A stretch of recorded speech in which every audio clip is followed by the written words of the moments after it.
सुप्रभात बच्चों। कंचन की हिंदी शाला में एक बार आप सभी का फिर से स्वागत है।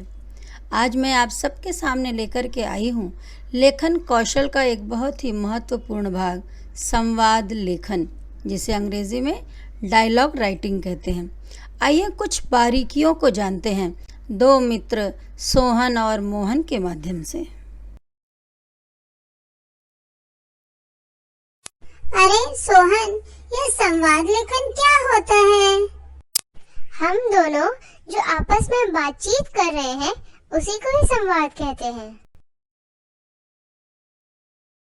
अच्छा, हम किसी भी विषय में बातचीत करें और उसे लिख दें तो क्या उसको भी संवाद लेखन कहेंगे? हाँ, हम जो भी बोलते हैं, किसी भी विषय पर चर्चा करते हैं, उसी का लिखित रूप संवाद लेखन कहलाता है। सोहन, मुझे संवाद लेखन के बारे में सब कुछ जानना है। चलो, हम अपनी अध्यापिका से ही संवाद लेखन के बारे में पूछ लेते हैं। मैम, हम लोगों को संवाद लेखन के बारे में बताइए ना। संवाद लेखन करते समय हमें किन किन बातों का ध्यान रखना होता है, उसकी क्या विशेषता होनी चाहिए? बच्चों, कक्षा में चलते हैं, संवाद लेखन के बारे में विस्तृत रूप से जानते हैं। यदि हम इन विशेषताओं को जाने बिना संवाद लेखन करते हैं तो हमारा वह संवाद लेखन प्रभावी नहीं रहता है। ये बच्चों, हम संवाद के बारे में विस्तृत रूप से जानते हैं। संवाद के पर्यायवाची है वार्तालाप, आलाप, संलाप, कथोपकथन, गुफ्तगू, संभाषण इत्यादि। जब भी हम संवाद लेखन करते हैं हमें कुछ विशेषताओं को ध्यान में रखना बहुत आवश्यक होता है। जैसे संवाद में प्रवाह, क्रम और तर्क सम्मत विचार का होना अति आवश्यक है। देश, काल, व्यक्ति और विषय के अनुसार ही संवाद लिखा हुआ होना चाहिए। इसकी भाषा सरल होनी चाहिए। संवाद में जितनी भी अधिक स्वाभाविकता होगी वह उतना ही सजीव, रोचक, प्रभावी और मनोरंजक होगा। संवाद का आरंभ और अंत रोचक होना चाहिए। अगर हम अपने संवाद लेखन में इन विशेषताओं का ध्यान रखते हैं तो हमें हमारे परीक्षा में संवाद लेखन में पूरे अंक प्राप्त होंगे।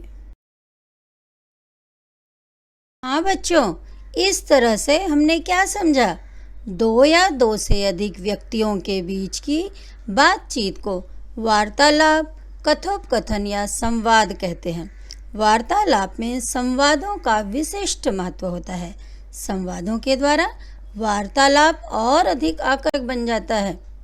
इसमें कुछ ध्यान रखने योग्य और भी बातें हैं, जैसे भाषा बोलने वाले के अनुसार थोड़ी थोड़ी भिन्न होती है। उदाहरण के रूप में एक अध्यापक की भाषा छात्र की अपेक्षा ज़्यादा संतुलित और सारगर्भित होगी। एक पुलिस अधिकारी की भाषा और एक अपराधी की भाषा में काफ़ी अंतर होगा। इसी तरह दो मित्रों या महिलाओं की भाषा भी कुछ भिन्न प्रकार की होगी। इसका यह अर्थ हुआ कि जब दो लोग आपस में बातचीत करते हैं उनके पदानुसार, उनके स्तर के अनुसार उनके बातचीत होते हैं। उसी के अनुसार हमें ध्यान रख करके अपने संवाद लिखने चाहिए। दो मित्र का संवाद लेखन अलग किस्म की भाषा में होगा। दो अध्यापक का संवाद अलग किस्म का होगा। पिता के साथ पुत्र का संवाद लिखने की शैली थोड़ी सी भिन्न होगी।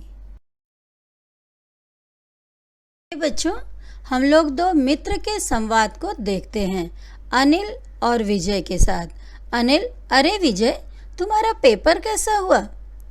विजय: पहले तुम बताओ कि तुम्हारा पेपर कैसा हुआ? अनिल: मेरा पेपर बहुत अच्छा हुआ, मुझे मेरे सारे सवाल आते थे। अब तुम बताओ। विजय: क्या बताऊं, मेरा गणित विषय का पेपर कभी अच्छा होता ही नहीं है। क्यों? प्रश्न पत्र तो काफ़ी आसान था। पता नहीं, मुझे गणित विषय से बहुत डर लगता है। अनिल: तुम गणित को समझकर नियमित अभ्यास किया करो, फिर देखना तुम्हारा सारा डर खुद ही दूर हो जाएगा। विजय: क्या इस क्रम में तुम मेरी सहायता करोगे? अनिल, यह भी कोई कहने की बात है। मैं तुम्हारी हर संभव सहायता करूँगा। विजय, तुम्हारा बहुत बहुत धन्यवाद मित्र। इस तरह हम लोग यहाँ पर क्या देखते हैं, आरोह अवरोह का ध्यान रखा गया है, विराम चिन्ह का ध्यान रखा गया है। तब जब तक हम लोग अपने संवाद लेखन में विराम चिन्ह, आरोह अवरोह का ध्यान रख करके संवाद लेखन नहीं करेंगे, तब तक हमारा संवाद प्रभावी नहीं होगा और हमारे संवाद की जो अंतिम पंक्ति होती है, छात्र अक्सर कुछ गलतियां कर देते हैं, जैसे बाय बाय मित्र, ऐसे शब्दों का जो प्रयोग करते हैं उनसे उनके अंक कट जाया करते हैं।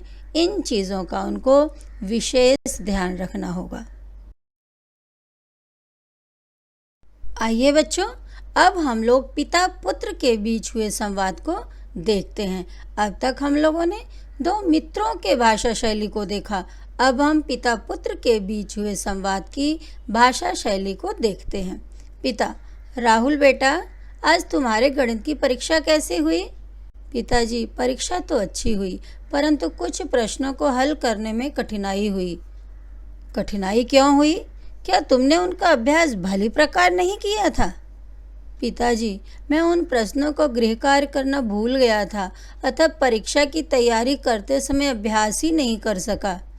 राहुल: यह बहुत गलत बात है। कल तुम अपना अंग्रेजी का गृह कार्य करके भी नहीं गए थे। तुम्हारे अध्यापक का फ़ोन आया था। पिताजी: आजकल बैडमिंटन कोचिंग और ट्यूशन क्लासेस के कारण विद्यालय का कार्य अधूरा ही रह जाता है। मुझे माफ़ कर दीजिए, अब से ऐसा कभी नहीं होगा।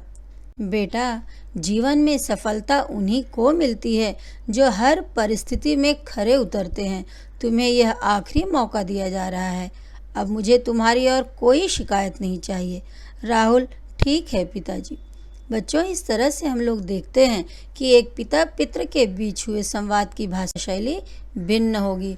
मित्रों के बीच की भाषा शैली अलग होती। उसी तरह से अलग अलग लोगों के साथ संवाद जब हम लिखते हैं या संवाद बोला जाता है तो उसकी शैली में काफ़ी भिन्नता होती है। आशा है बच्चों, तुम्हें संवाद लेखन अच्छी तरह से समझ में आ गया होगा। जी मैम, हम लोग संवाद लेखन अच्छी तरह से समझ गए हैं। अब आपको शिकायत का कोई भी मौका नहीं देंगे। यदि आप लोगों को संवाद लेखन का यह वीडियो पसंद आया हो तो आप इसे लाइक, शेयर और सब्सक्राइब करना ना भूलें। धन्यवाद।